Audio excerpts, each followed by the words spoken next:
Will you mute yourself really quickly? Apologize.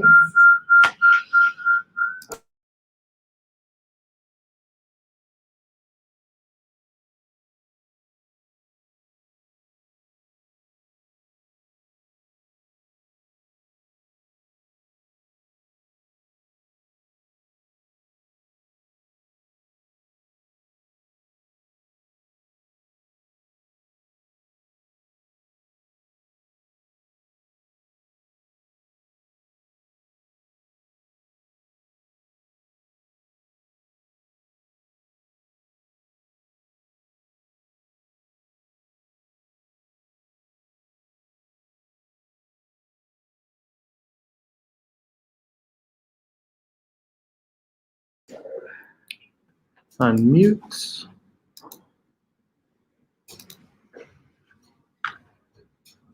I'm going to share my screen. Window.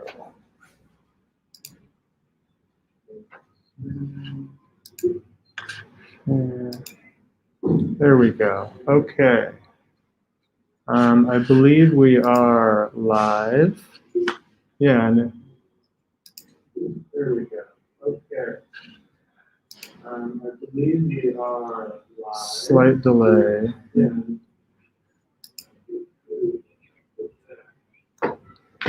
If you guys want to say, I think Martina has slight delay. Oh, no. I was going to ask, that's a very good question.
Welcome everyone. My name's Kevin with RideWithGPS. Happy to be here putting on this route clinic with our good friends at Swift Industries. My name's Kevin with RideWithGPS. Happy to be here putting on this route clinic with our good friends at Swift Industries. I'm going to, I definitely did not want to do that.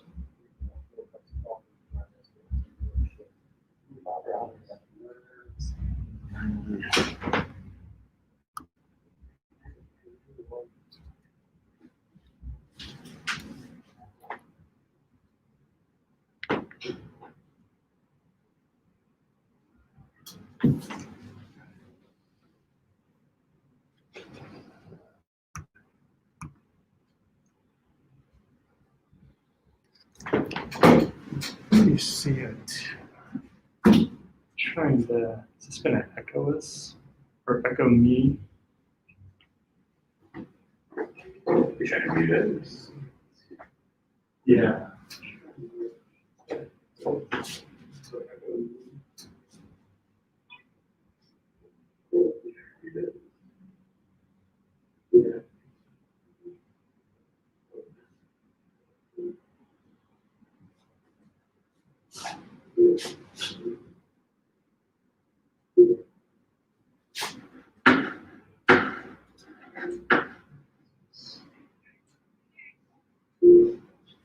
Maybe that's works.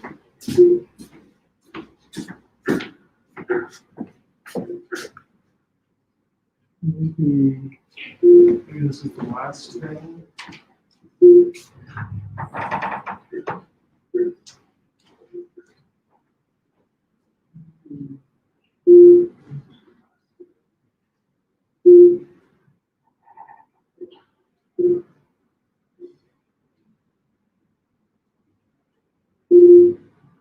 I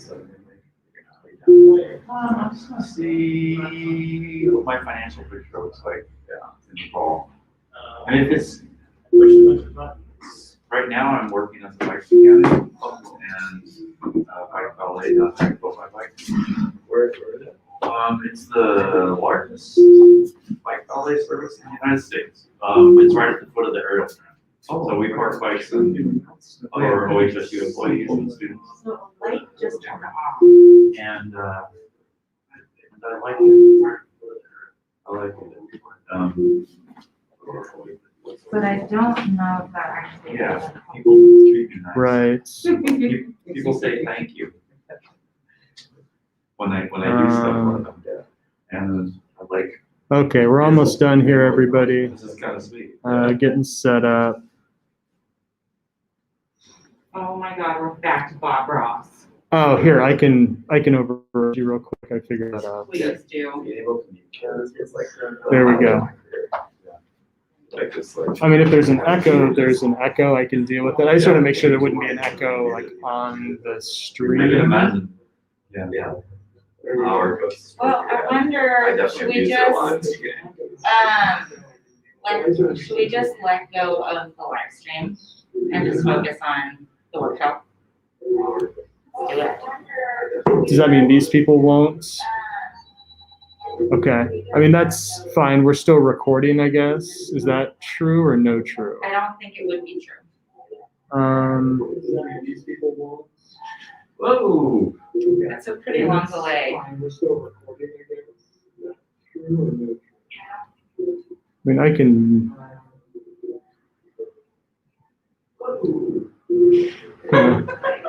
I mean, I can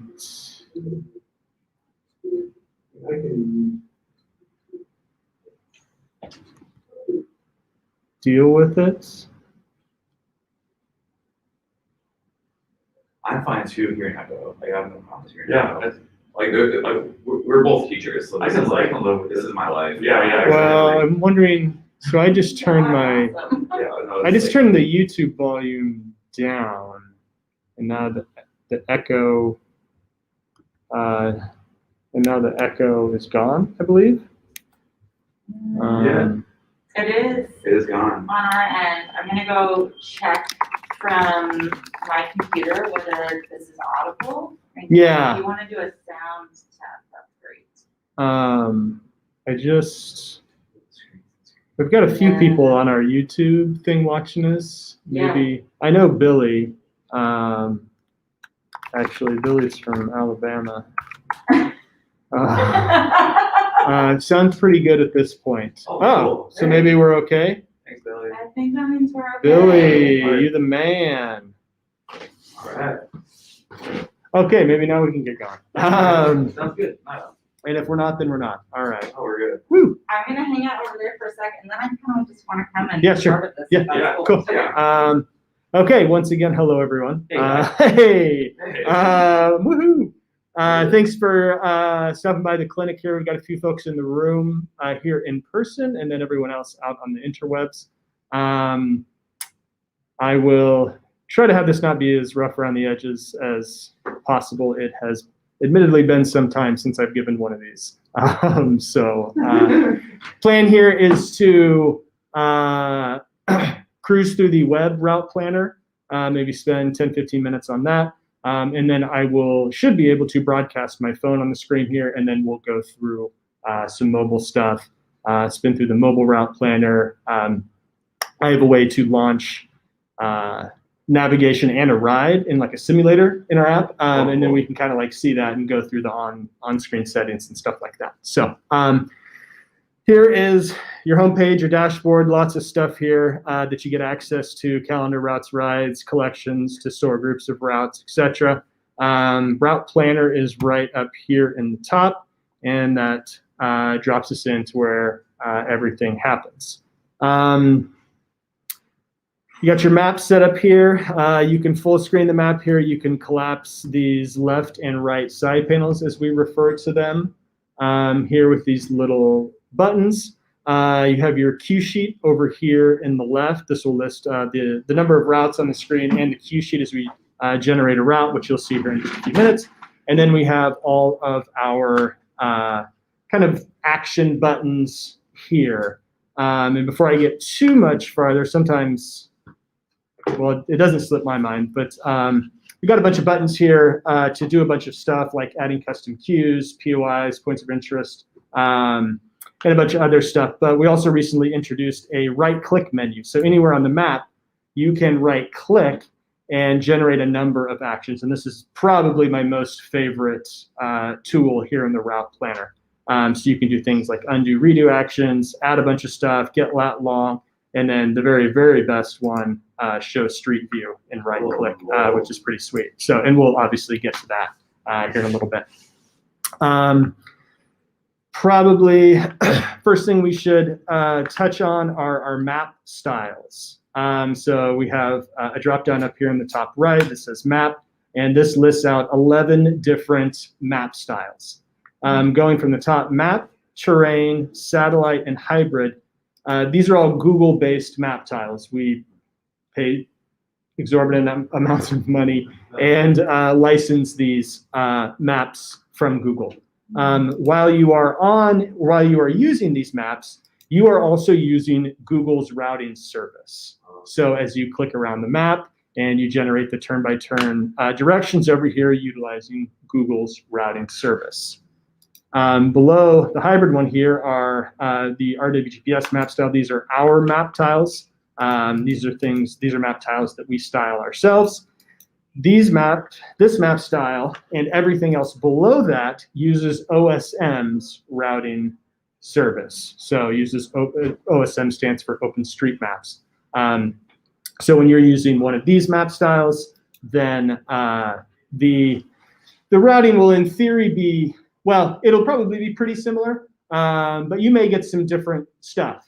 OpenStreetMaps is a open source user generated platform. It's awesome. It's wonderful. It's great. Everyone loves it. It's so good, and we're so glad to have it around. And then Google is Google. So things are mostly the same, but sometimes things are not the same. And maybe we'll get into it here or find ourselves in a scenario, but kind of the biggest differences are OSM's less restrictive. Google is like downloading transportation data all the time and updating their maps and stuff. So for us here in Oregon, an example would be the McKenzie Pass Scenic Bikeway that goes up Highway 242 outside of Sisters. That closes for the winter. They have gates, they close it. Google will update their routing service and they will not let you route over that section while that is closed. And then it opens and then they will open it back up. But you can use OSM and OSM will let you route over that. So that's kind of always the example that we use. We all stick back with RideWithGPS here. Settings, a couple of settings here. Queue icons, these are these little blue icons here that show you what the queues are. So you can turn those off and on if you want to get kind of, these are to help you kind of get your preferred map view. Points of interest are these information icons here. You can also turn those on and off, and we'll get to how you add those as well. And then distance markers are obviously distance markers on the map. And then just some general kind of settings, scroll, auto center, zoom by scrolling, etc. And then the big one, which we'll cover shortly, is the heat map. This is data from our users. It's millions and millions and millions of trips that is consolidated into a data set and then generates heat. And we can overlay that on the map to show you where more people are riding. So as for lack of a more elaborate or detailed description, the darker the color, the more that's, that references more heat, more people are riding there. So obviously for us, this is Leif Erikson. People are recording trips on Leif Erikson. And there's certainly more people going on Leif Erikson than one of these random fire lane roads. So that covers, and then one last one I forgot wasn't there. When you're using a Google-based map, so a map terrain satellite hybrid, they offer Google's bike paths option. So you can toggle that on, and then you can get Google's bike paths option overlay. So a solid line would most likely, that is a bike lane. not protected bike lane, but that is that would be a bike lane. And then the dotted lines generally are something like sharrows. So you don't have your own dedicated space, but that's kind of like a second tier preferred street or path. Do they have a new Flanders Bridge up yet? No, I don't know. I'm just curious. It just has, there's no crossing yet. No, nothing. No, nothing. So yeah, that's actually a good one. I'm going to kind of mentally make note of that, which is good to touch on so when Google updates and gets the new Flanders Bridge, for those of you watching at home, Portland just got a really rad new pedestrian bridge installed, and it just opened a week ago or 2 weeks ago? Week ago, yeah. So that will inevitably make it into Google and OpenStreetMap, and then we're, very occasionally downloading updates, and then, shortly after it makes it into their updates, it'll make it onto ours as well. Cool.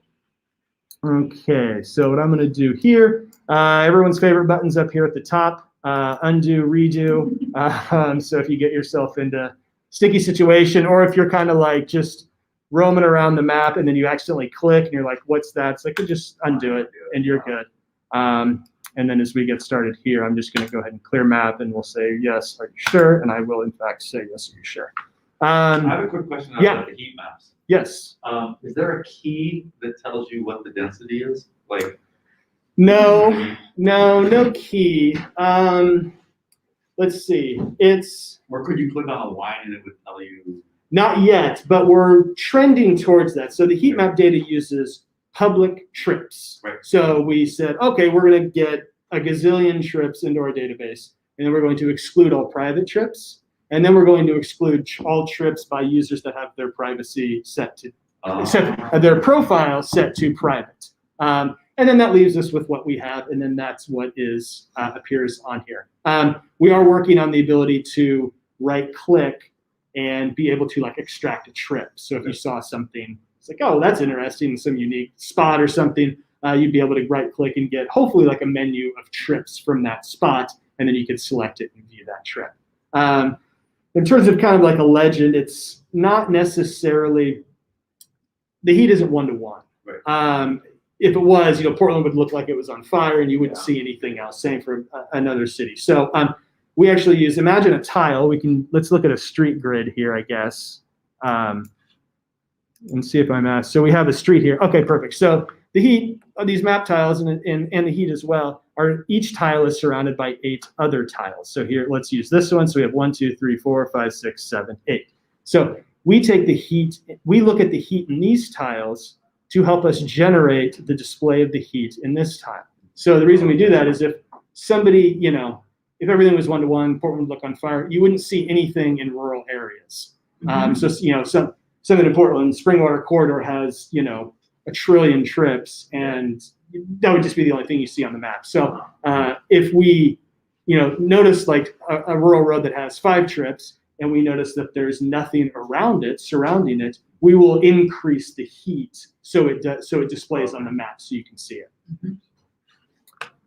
Okay. Yeah, that was a great question. I love talking about that stuff. Okay, getting started, route. You can simply just click and drop a start marker to generate your start point, and you can drag this around wherever you want. Additionally, you can enter in a location over here, start here, route here. We already dropped our start marker, so I can route there or I can remove there. And then easiest way to plan a route is to simply click along and generate a route. Is this still keyword focused, or is this something different? What's that? Like you clicked out Takibi, where we're at, would it pull up by business, or does it have to be by street?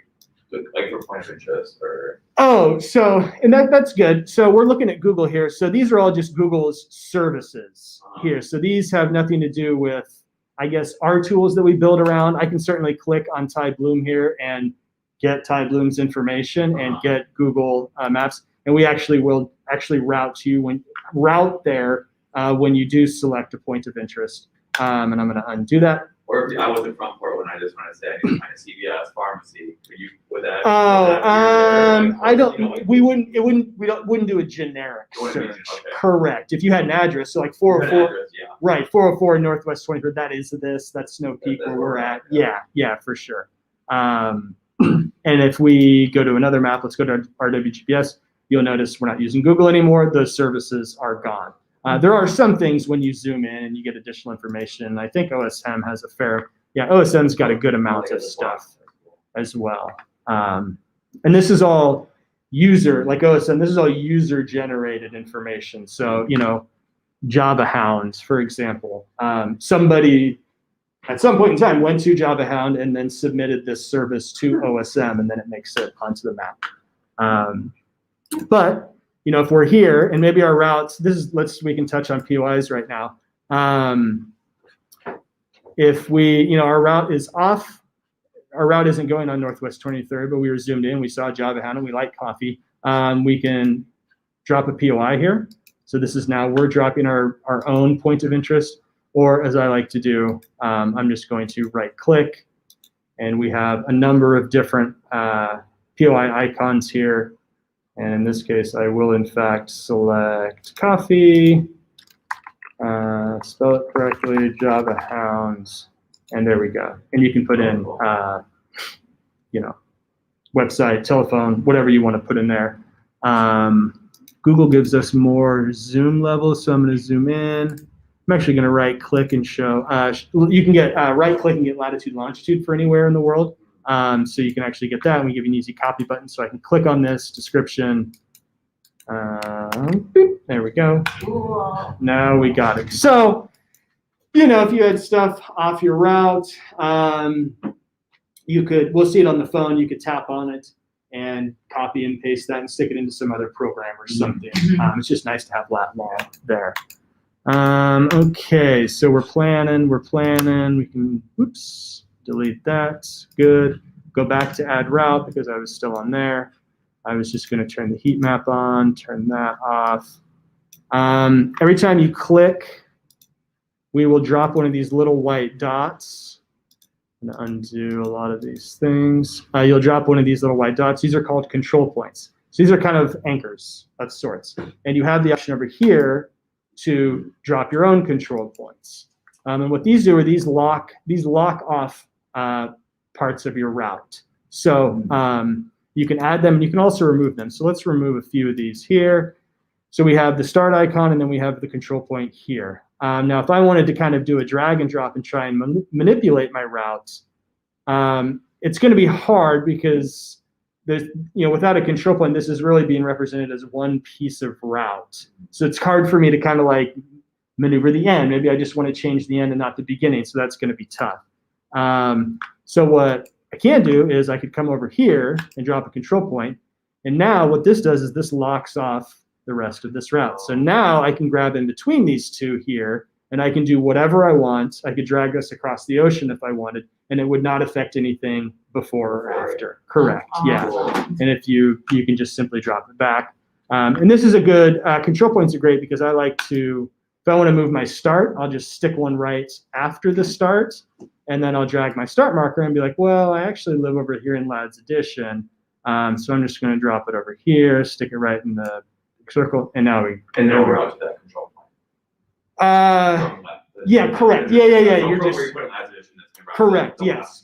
What I did was I locked off the rest of the route and changed only the part before that control point. Yep. Now go back to add routes. I can continue clicking. As we go, you'll notice, yeah, plenty of turns. You'll see that we're generating turn-by-turn directions over here. I'll zoom out once. You can kind of scroll along here and you'll see these. You can highlight them. You can select them by clicking on them. You can actually change one of these. Slight left to stay on Waterfront Trail. Stated to the right. You can edit any cue here. And I can save, and that will get changed. Does it have, go ahead. So terrain markers. So like, let's say you were going to go to this point on gravel. Would it change the way the path is drawn? Because like on other apps, sometimes it'll show like it'll go from like a straight line to like a dotted line. Or like just like the quality of the road or the quality of the surface. Right. Good question. Not yet. Okay. In 2 months. It's funny. It's the longest. We had people ask us for two things for years: heat map and surface type. And we did heat map last year, and surface type should be out by the end of July. Okay, cool. Yeah, Martinez. Because sometimes like I get routed, I'm like, oh wait, I can't ride like my tires on this bike. Right. I can't like routing me through the full like Something through, that you can't do. Yeah. Yeah, and I'm gonna blast this out to Washington County here, and we'll look at some tips to do that are both good for now and when surface type. Because the surface type information we'll get is where the other few places that do it. It's all from OpenStreetMap, and it's wonderful and great, but it's not the most accurate. Mm-hmm. Or something will be,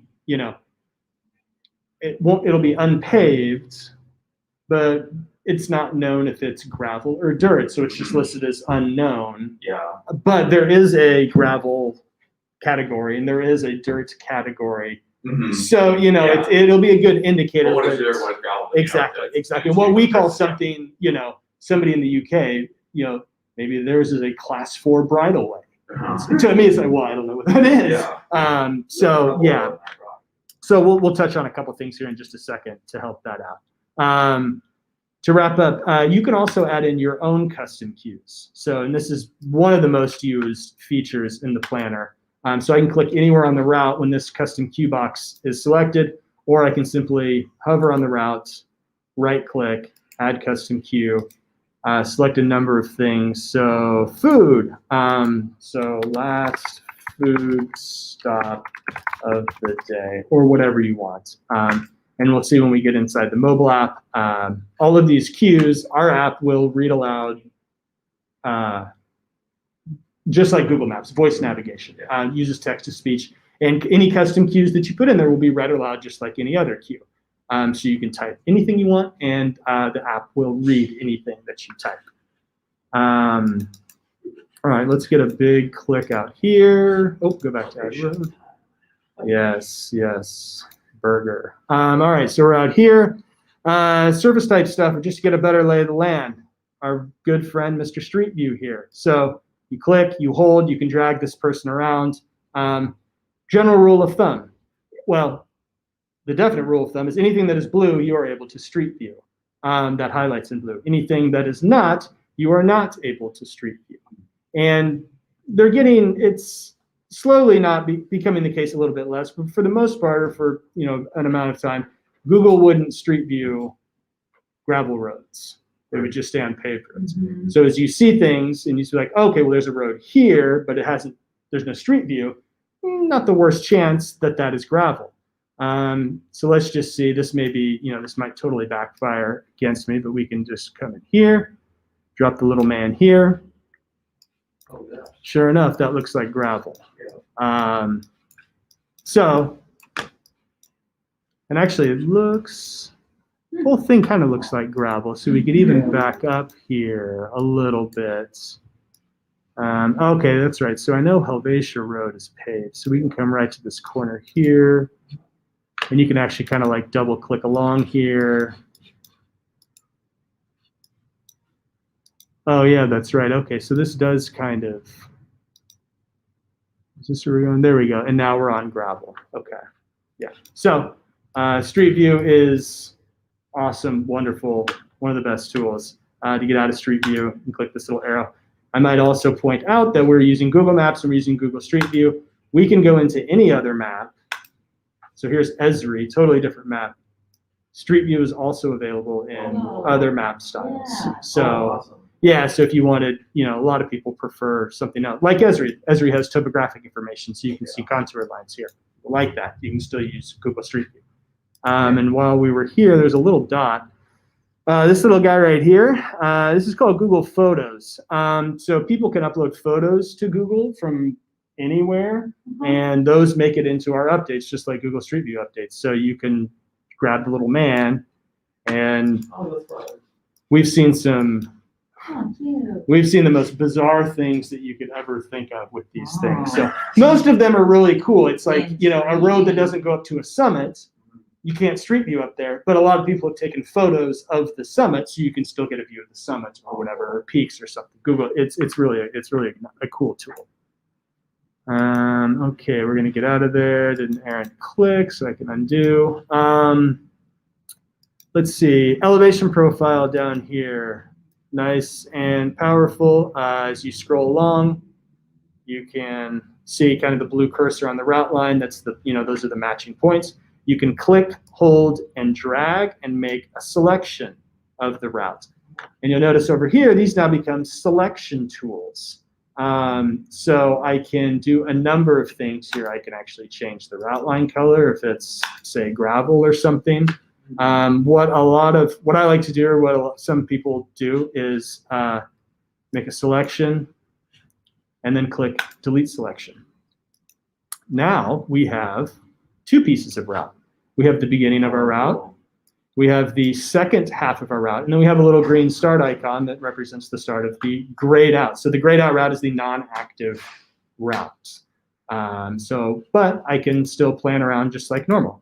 And if I want to, I can select over here. So we have unnamed route 1, and if I hover over here, you'll see that unnamed route is the second piece. I can select this, and I can add a control point, and maybe I want this one to start over here. You can manipulate the two. You can load up as many routes as you want and do whatever you want. And then let's say for some reason that I'm satisfied with this, I can simply tap the green. I was on draw lines. I can simply tap the green box and connect the two. And for some reason, it gave me a straight line. So what I can do is add a control point. And I'll do this, and this will show us a little wiggle move. I need to go back to add routes. Oh, there we go, follow roads. Okay, there we go. Sorry, for some reason I was on follow roads. There we go.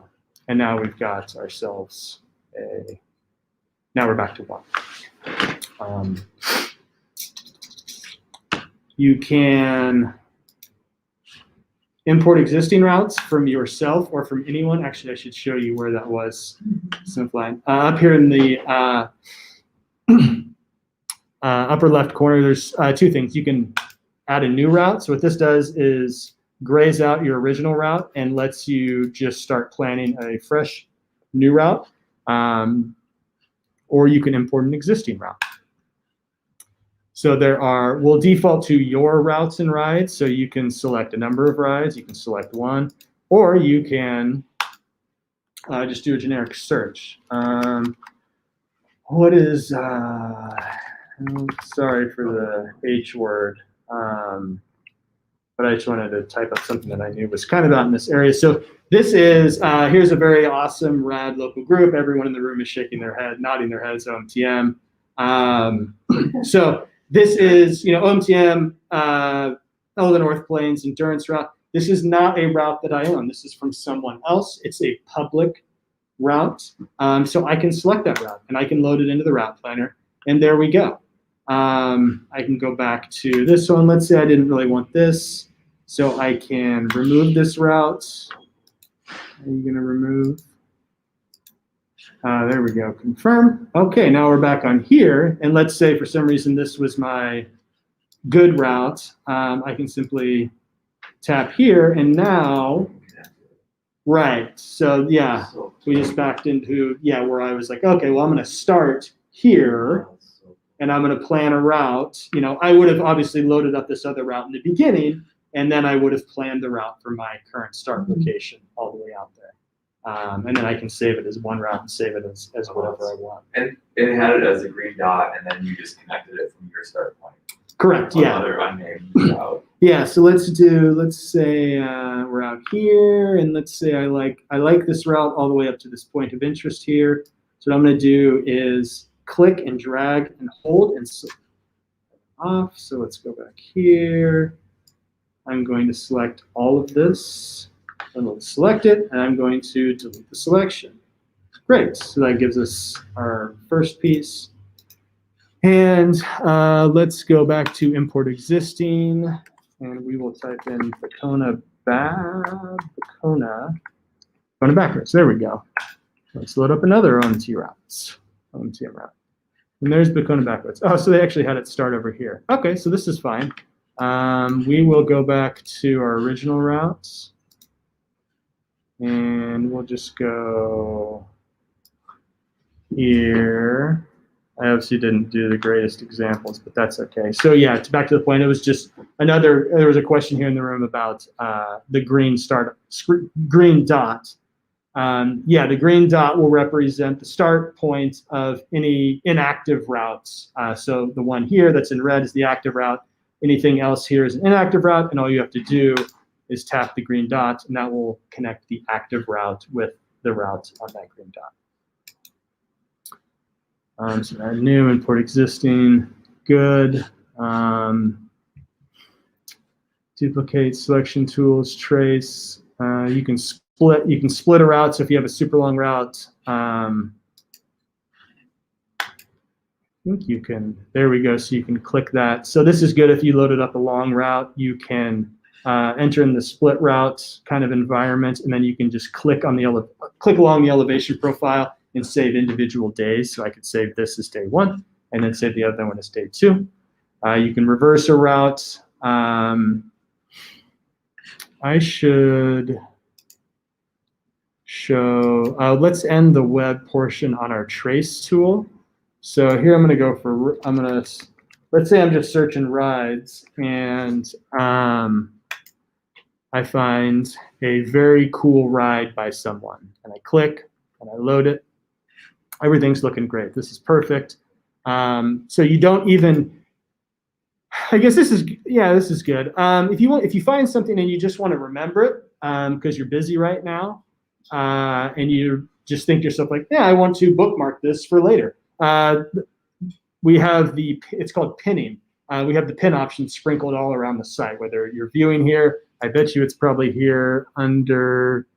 Oh no, we brought it out of there and in here. So you can pin a route, you can pin a ride. You'll see in mobile, there's pinning options. There's pinning options everywhere. I can pin that, and that'll add it to our pinned list. You didn't make a copy of it. You didn't do anything. You generated a link for yourself later, which we'll see here in the mobile app and some other places. For me, I like this. I'm interested in doing this ride. So what I'm going to do is I'm going to click more open in route planner. This is perfect. You find something and you go straight into edit mode. Now you think to yourself, wait a minute, where's the cue sheet? It's like, oh, well, this is a ride, not a route. It didn't interact with our routing service. This is somebody's ride that they recorded with our app or a Wahoo or a Garmin. We have the trace tool. So you can click trace. And you can do a manual trace. We had this for years. So if I click manual trace, what this will do is gray out the route. And this will let me add a new route. And this is what's called manual trace. So you can just kind of click along the line. I won't worry about correcting that for time's sake right now. And you can kind of just click along here. This is fun if you want to like trace half of a route or a third of a route. And then you say like, well, I don't want to go there. I want to go over here. That's fine. I will, let's cancel out of that. Let us remove this route. Okay. The great one is now we're back to where we originally were. I'm going to click trace again. I'm going to click auto trace. Now what we're doing is we are automatically tracing this route, and now in a matter of seconds, you took that ride that you found, and you just generated a route with all the turn-by-turn instructions for it. And we can even zoom in just to confirm. There is a gray. Oh, looks like I did a little thing there. I'll click OK. Control point. Just in case, I can. Boop. There we go. Now we're good. So. Auto trace, wonderful tool. I save and I have it. That's awesome. That was so fast. I know I'm just like, you're so good at it. I'm like, wow, I'm doing these things. Like, it's like, oh, well, no. Across the ocean. We're recording it. But yeah, so yeah, again, yeah, I guess trace tool over here. Trace tool is everyone's friend. Why don't anybody have any? Sounds pretty good. Yep, sounds good. Okay, thanks, Billy. Anybody have any questions? What I'm going to do now is I'm going to try to minimize this. Close that. Close out this sticky. I'm going to delete this note. I'm going to click screen mirroring. Let me click MacBook Pro. And I'm hoping that I get something code-wise. 4238. 4238. Okay. And hello, there we go. Okay. This is my phone. Whoa, come here. I'm gonna, sorry, do this for 2 seconds so people don't see me with my passcode. Okay, there we go. So now we are looking at, I'm gonna tuck this over here. We are looking at my phone. Oh yeah, I wonder. It's like the tree matches the tree. It is, in fact, I really like this photo, and that's exactly what we're Like, oh my God, looking it's at. seen, like, Like, it'll be better now that, let's go into the app. Here we go. Now it's a little better. Okay. Now we're in here to the mobile app. We are on our, do I have kapows going? Okay, so you'll see there's little kind of like what we call kapows. You'll see a little dot here flashing. This, I don't know if anybody except like RideWithGPS employees has this, but that represents where I'm tapping on the phone, just for kind of like instructional purposes. So here's our homepage here. Got options here: collections, goals, route planner, challenges that I'm part of, and then your feed here. We should definitely touch on the route planner. So I'm going to click route planner here. This is a very powerful, slightly slimmed down version of the web route planner. A lot of the things are still the same. I can just simply tap on the map and click, and we will generate the route as we go along. You'll notice a little thing there called We Detect and Remove a Route Deviation. We call this Spur Detection. Sometimes if you're not super zoomed in, you might, inadvertently click on, some kind of like offshoot or something, like maybe right there. If it's within our threshold, we'll automatically remove that because we're pretty sure that you didn't want that, because that actually generated like 2 turns. So you turn left and then you turn around and then turn left again back onto the main road. You can interact with the elevation profile here by tapping this little button, so you can kind of see maybe where along the route a big climb is. You can zoom this in and out if you want a better view of it. You'll notice just above the little double caret purple box there, there's a few numbers. 0.9 miles, that's the distance into the route that you're at. Elevation, and then that percentage, that is the grade of that spot. So it's showing us -1.7, and in fact, we are on a downhill part of that. I can tap that little, the orange down facing button in the upper right of the elevation profile to minimize it. We've got these zoom in, zoom out buttons. Of course, the little button over here to the left, the dark arrow, we have the undo and redo buttons that we're definitely going to be brought into mobile. This little, above the zoom out, zoom in button, the little square with another kind of smaller square, this is a full map screen button. So you can get rid of the elevation profile and the tools that we'll look at here shortly. And I can always just tap it and bring it back. Come back, there we go. And then just below the undo button, you'll notice it's called the map button, kind of in the very bottom left of the map portion. Here's where lots of great options are. So there's some overlays up here, directional arrows, distance markers, points of interest, cues. You can turn all those things on or off. Below that are the map styles. So we've got a bunch of map styles, just like the web route planner. So I'll select Esri Topo, I'll click done, and this will update the map. Starting to get a little bit of slower Wi-Fi here, but that's fine. And then what I didn't touch on for effect, but now I will, the heat map. is available to everyone in our mobile app. Well, I should say the mobile route planner we're in right now is a paid feature and it's available in the heat map. But when we go into the recording screen, we'll see that the heat map is available in the recording screen to anybody as well. So I can turn this on in the mobile route planner, click done, and there it is. And now just from your phone, you can plan a route and you can follow the heats and plan whatever you want. You can check the queue sheet here, tap on these things and find that specific spot along the queue sheet. We got some tools here so you can change the routing style. So just like the web route planner, we have walking, cycling, driving. Driving is gonna get you from A to B as quickly as possible without any regard to, like, it'll put you on the highway if that's what's gonna get you there as quick as possible. Cycling is what we're kind of all used to. It's gonna prioritize safer streets, safer roads, bike paths, bike lanes, stuff like that. Walking will kind of do a little bit of that. You know, we have plenty of people who run and hike and plan hiking routes, so it's good for that.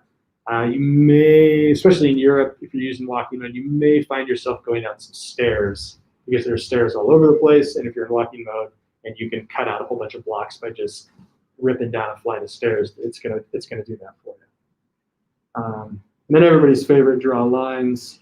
You can draw lines disables the routing service, and you can draw lines for anything. This is good to maybe get yourself past, I don't know, you know, maybe there's a road construction spot and you know that it's open because you live there, but the data hasn't been updated and filtered down to our planner. You can use draw lines, just draw through that little spot, and then you can go back to regular route planning and using the routing service. I don't like those, so this doesn't have a little dot, the control point that you had in the so right. like we did before. Correct. So that's the blue one is the end of the route. When you get sufficiently zoomed out, we collapse, we disappear the control points because they'll start to clutter your screen. But once you get back in, they certainly show up. And you can tap on a control point and you can either route to there, you can delete, you can add a POI, which doesn't have anything to necessarily do with the control point, or you can move it. So you do have editing capabilities here in the mobile route planner as well. So I can drag that, I can zoom it away, and you'll see the new, there in gray, you'll see the new suggested route line. So let's say for some reason this is what I wanted, I can drag it over there, and then I can simply tap on the map again, and we'll generate a new routing section. And let's say now I don't want this spur, so I can tap on that, I can click move, drop it back in, and bingo. Now I've got myself a good route. So we're done with routing. We do have POIs here, of course. So what you can do is tap, hold, and you can drag one on. And let's say, oh, I missed it. You tap it, move it, and readjust it. Bingo, tap it again, edit it. Great place. And now we've got ourselves a POI, and we've got all the same icons that you can sort through in here. Showers, of course, we all need them. There we go. Change routes. Let's see, change the start. Let's see, tap on the map or select new start location. So let's say I actually live over here. Next, and then tap where you want to join the route. Okay, so bingo, and all right. So let's say you found, just like you found a route on the web from somebody else or a ride from somebody else on the web, you can find that on mobile and you can drop that into the route planner or the mobile route planner. So let's say this is the route that I just found. It looks really cool, but I don't live here at the start point. I want to change that. So I can, well, I'll click done. So I can click tools, change route. I can change the start. And then let's say, actually, let's do this. Current location. Current location's been kind of finicky. Let's type this. Perfect. There we go. So this is where we're currently at here at Snow Peak. And then let's say this is our start points. And then let's say here is where I want to join the route. And done. We have ourselves a new route that uses our current location here at Snow Peak as the start point and not somebody else's house or start park or whatever. And then you could do some other route change colors. I'm done. I can finish. If you don't need to save it and you're just in the field and you're ready to go right now, you don't need to save it. You can just click navigate and we can launch navigation immediately, or you can save it into your library. I'm not going to do either of these things because I'm going to go into settings, developer mode, enabled. Okay, so let's go. So we can, what do we got here? 358. So let's end on navigation and recording. So I'll go into my library. And what I'm going to do is go to rides, and I'm going to do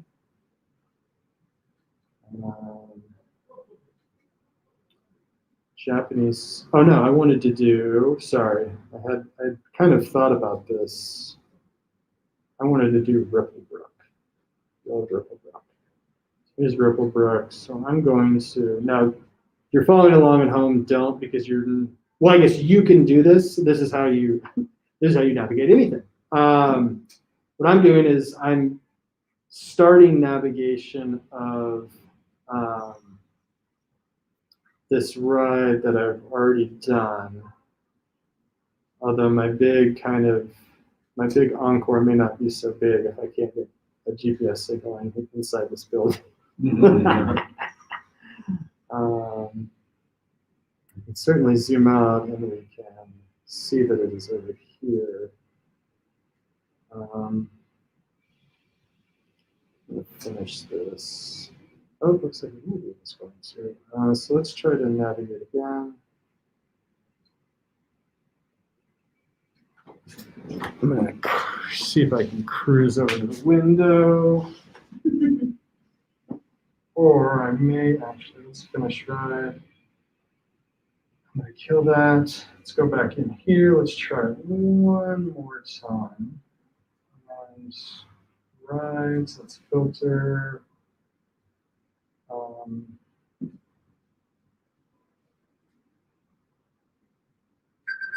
There we go. Excellent.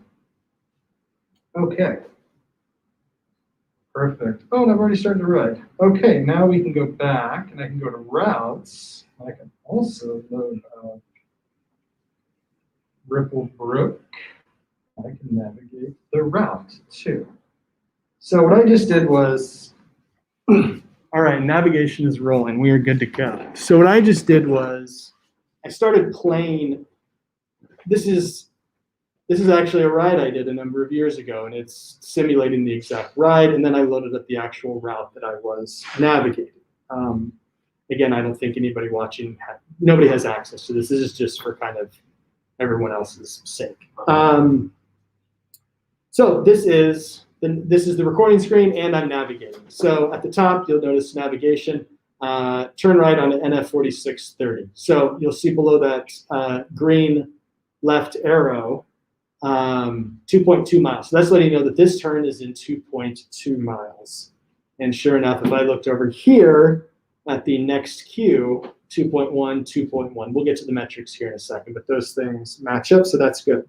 I can tap what we call persistent nav, and I can minimize it and expand it if you want to get yourself a little more map real estate.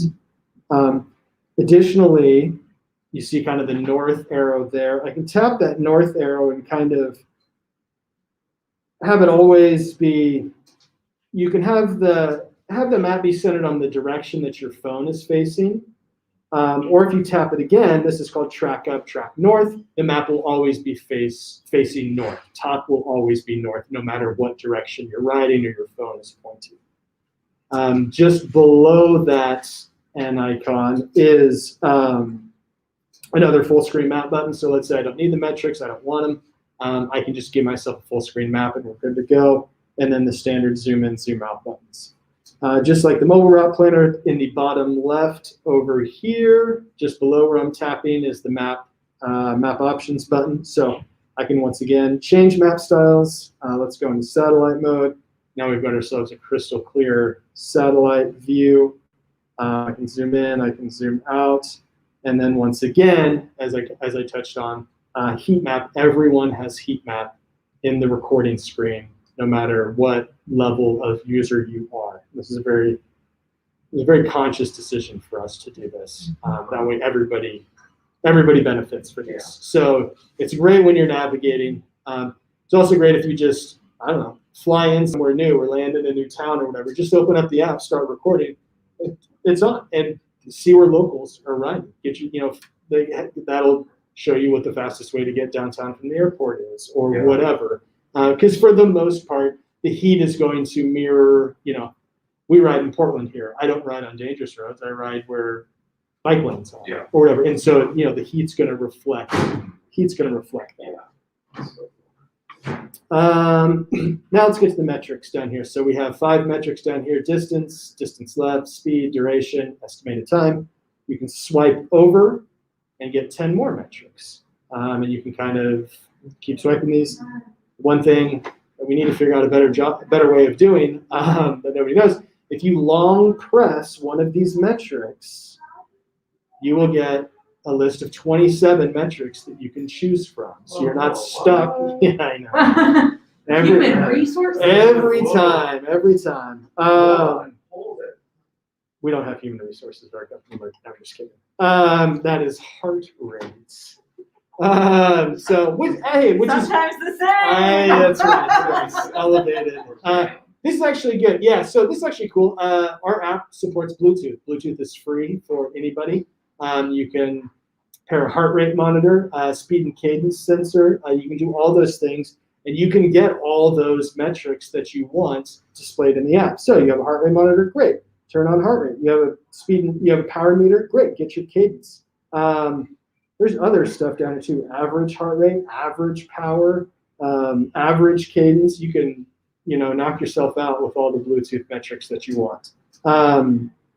What I like, what kind of some folks like, I like my distance, I like my speed. Some people, and I personally, I like to set up a navigation window, or what I call it. So, I like my speed, I like my distance.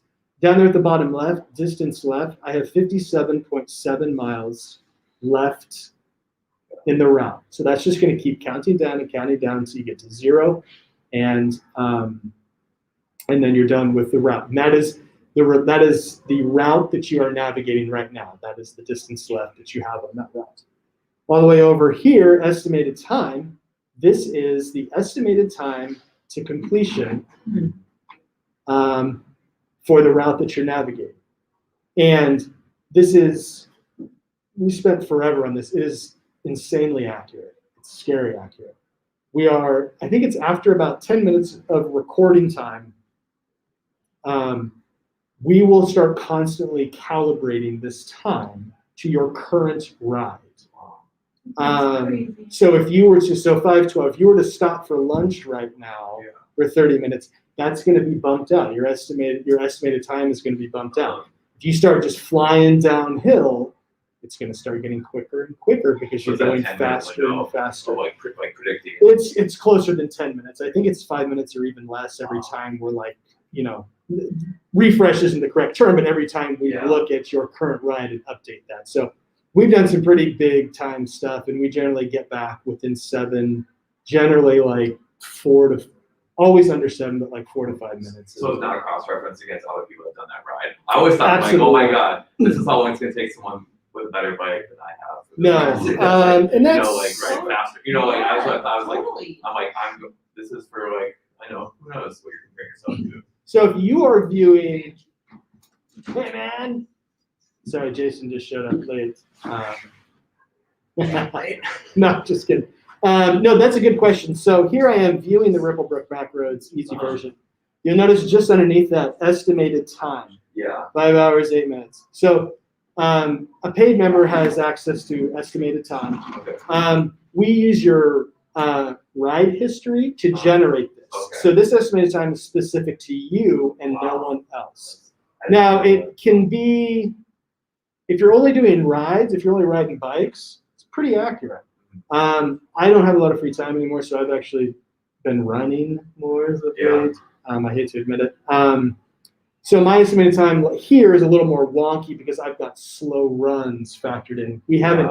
We're working on it to where we will differentiate estimated time between like maybe pieces of gear or activity time. Yeah. Yeah. Right now, it's just everything. But that doesn't matter because once I start navigating something, 5 minutes later, it's going to update and it's going to disregard everything in the past and only give me my my current riding time. I wonder if I messed the ride playback up here. Let's hope not. Yeah. Okay. Disregard the straight line. This would not happen to you. This just has to do with the ride playback thing I'm using. Okay, so that's metrics. Okay, so back to that. So I like to do a navigation screen. So estimated time to next queue. I can also do. Let's get rid of distance. I believe we have distance to queue. Distance to queue. Okay, there we go. So up here in the top left, we have 1.2 miles to turn right on and 4630. Down our upper left metric, next queue 1.1 mirrors that. The next queue time over here, I have 9 minutes till I get to that queue. So this is a pretty good. It's like, I got all my stuff. I don't need to worry about anything else. And this is where like you've been kind of hearing voice navigation in the background. We have 3 different voice navigation kind of like duration. So you're approaching a turn, approximately 200 meters or so, we'll give you an audio notification and then turn right onto NF 4630. If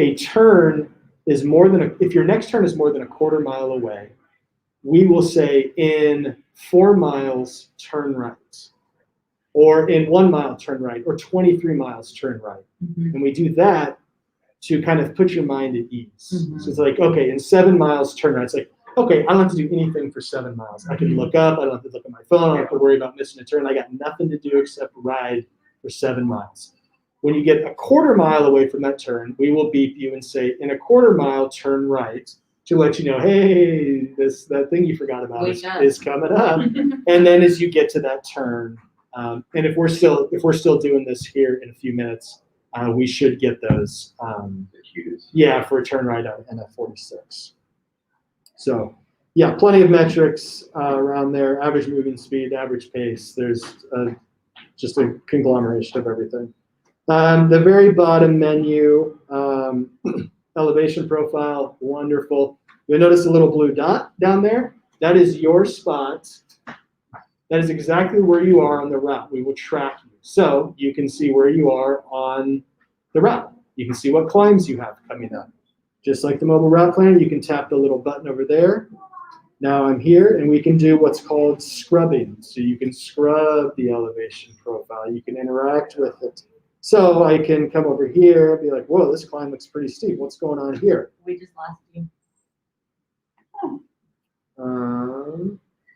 Oh, let's plug it in. Oh, no. Okay. So let's screen mirroring MacBook Pro. Oh, and I was just getting to the grand finale. Oh, no. It's fine. I can wrap this up in a couple minutes. 423 minutes.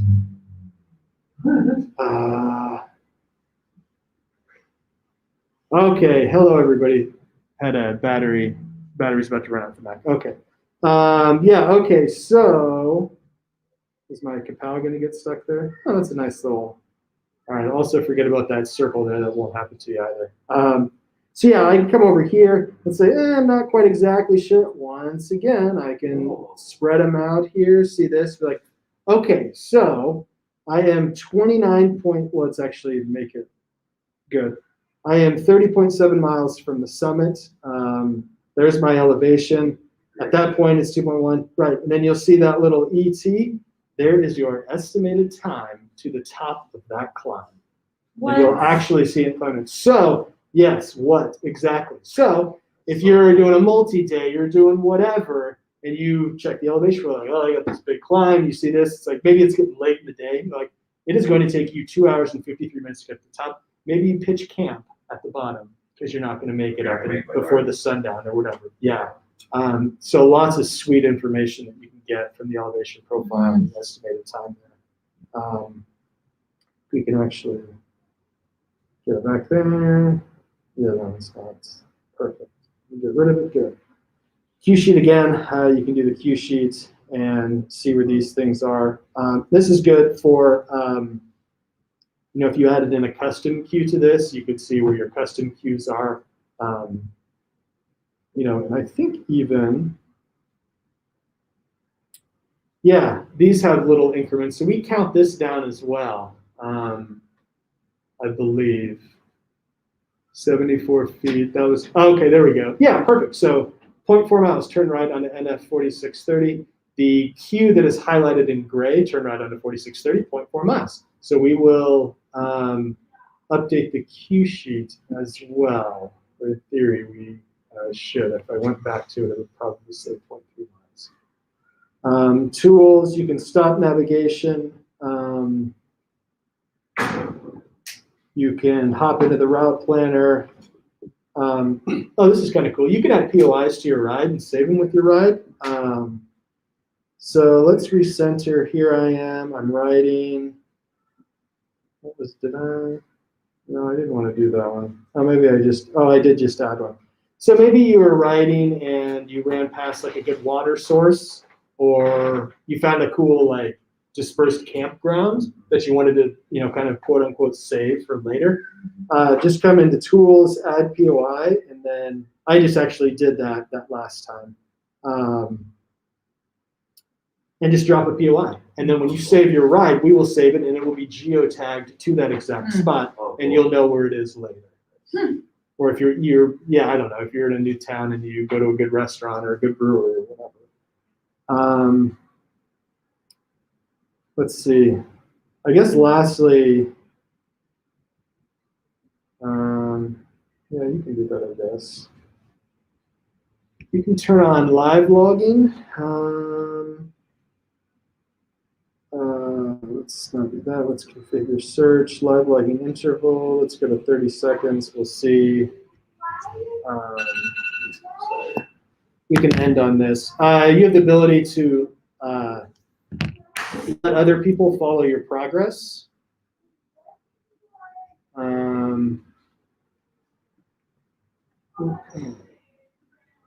Oh, maybe that won't let me. We'll see. So this is, you can, I'm going to go back home. Turn right onto NF 4630. There we go. Yeah, we'll see. Profile. Let me see if I can go to, well, I guess for time's sake, let's go to help. You can, you have a live link that you can send friends and family. You can post to social media. You can do whatever you want, and they can follow your ride in progress. They can see lots of stuff that you could do. And we actually have a demo page here. So live logging, let's go to demo page. Where are you at? Live, oh, here we go. Oh, totally covered. Can we move? Hey, there we go. Okay, so if you sent your live line link to anyone and they opened it on a computer, this is what they would see. I am navigating a route.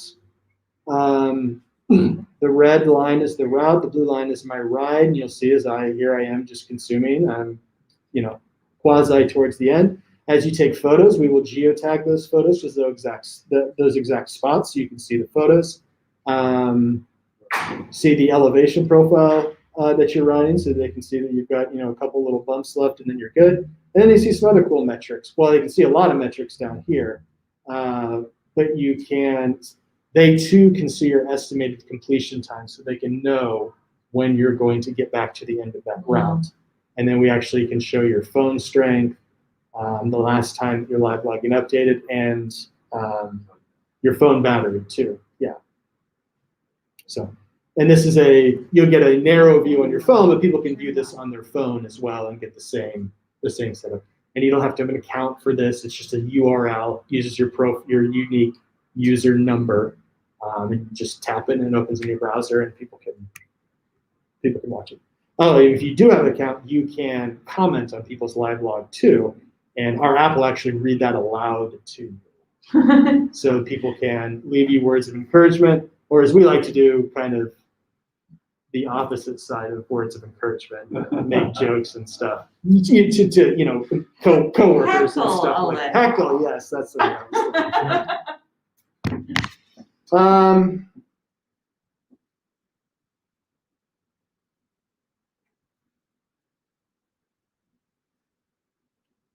Questions? That was super. Thank you. It's a lot, yeah. I see Kevin, the map is screen is still frozen. Well, maybe. Sorry, Billy, if you can still hear me, Billy. He'll be okay. Billy's a good guy. Billy's not learning anything new from me anyway. He knows everything. Photos, yeah. Wow. I guess for anybody, for non-mobile people, these are routes. All right, here's my routes. Turn right to stay on NF 4630. Are we there? There we are. We're riding. We have, when you're viewing routes or rides, send a phone, send to a different device. For Garmin or Wahoo people, we have send a device. You can do all sorts of stuff. Wahoo next. What we're going to do with Wahoos, we're going to pin your route. And then next time you do a route sync on your Wahoo device, your routes will show up. Oh, there you go. So there it just said in 4 miles, I believe. In 4 miles, turn left. So there's your, I don't have to do anything for 4 mile notification. And then similar to Garmin, with Garmin you get a number of other, you can do a different file, but we generally recommend TCX files. FIT files are good too, nice and small. FIT files will export custom queues out of them, so you can get custom queues on your Garmin device. Wahoos, you don't have to do anything because you're just simply pinning the route. So Wahoos love custom queues. Wahoo works great. Yeah. You just send a device, pin, you're done. You don't even have to go to send a device. You can just pin a route anywhere, and that'll sync next time you run a route sync on your Wahoo. Garmin's will take custom queues with TCX files, but they won't take points of interest. A Wahoo does not take points of interest at all either.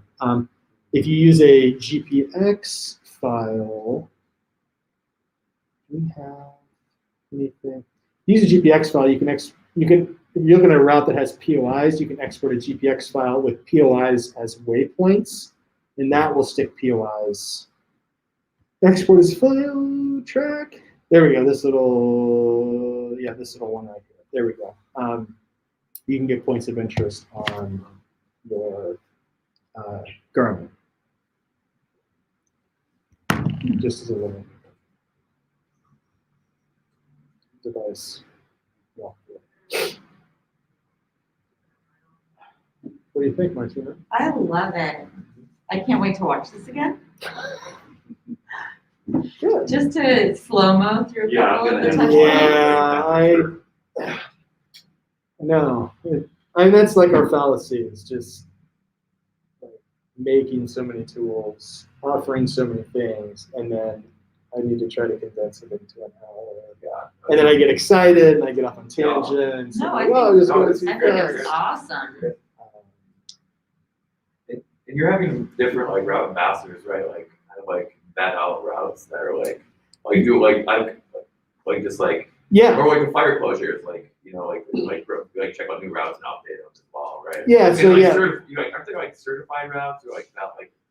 We have an area ambassador program. So if you go to the find page So here's our just generic find page. So let's use, I always like to use Sacramento as an example, just because since we're here in Portland, we have so many ambassadors. So I'm going to search Sacramento, California. We're going to get 324,704 results. So years ago, we looked at this. We're like, well, that's stupid. Nobody needs that many. So how am I going to get through that? So like, oh, we should like identify or put out the call for locals in the area to put together, in theory, the best of the best routes.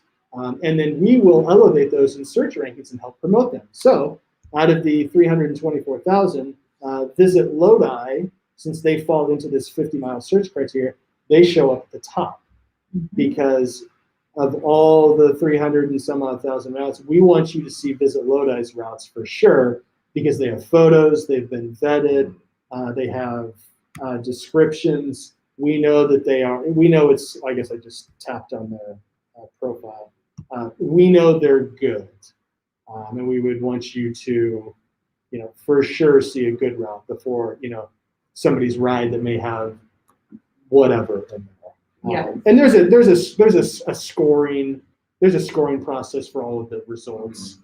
So things with photos are ranked higher. Okay. Routes with cue sheets are ranked higher because we want you to find something with turn-by-turn instructions as opposed to a ride. Yeah. I'm wondering how they like come up, like what's the rank? Yeah. Is it, like, did they spell Portland with a capital T?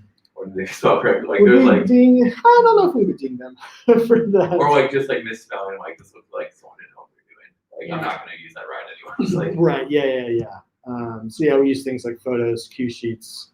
Oh, here we are back to Portland. And then things like view count help to okay. get up there. And then we actually have a directory, a separate directory. And you can go, these are all of our area ambassador routes. And just kind of click on it and then you can kind of get the search results done. And just in case one of our owners, my boss, Zach, watches this, just in the regular search, we have this little explore maps option. So you can collapse that and you can kind of see What? on the map. I know, we're gonna do something with this. I don't know what we're gonna do with it. We all love this, Yeah. but we did it so long ago. I can't believe I'm not talking about this right now because we're always joking around. It's like, we need to sit down and figure out what to do with explore maps because it's pretty cool. But it also is kind of like just, there's no way anybody that watches this will know about explore maps. They will not have thought to. How do you do that? I don't even know how to get out of it now. I'm like, you clicked on something and then it popped up. And Right. up. Like, Maybe like, oh no, sorry, it was part of this. It's this little, it's a little locate guy. button. Yeah. It's Which just like, where the hell? I'm gonna, let's refresh this because I think that might be, yeah. Oh, is So that- yes, it's been, sometimes you get to a point where you neglect something because you know you're going to do something about it. So Yeah. we're actually one of the third project from this moment in time, big project, we're redoing our find and explore on web and mobile. So this page is going to get a significant overhaul and integration of the map will be there. So in this case, you can kind of, and if we were to go to the next page, this updated with the fresh list, with the fresh routes from this second page of search results. And then, you can kind of click on them and see. Oh, man, so stoked that I got to talk about this. Yeah. So good. Yes. Cool. Thank you. Nice. Cool.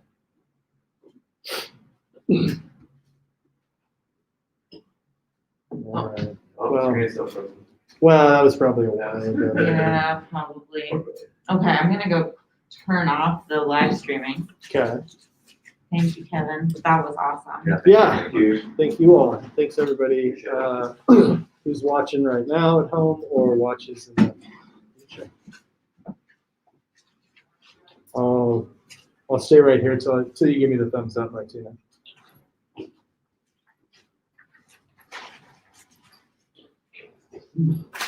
You guys do any of the OMTM Yeah, I did the winter ones. Oh, nice, Yeah. awesome. But yeah, I've been scared of them, honestly.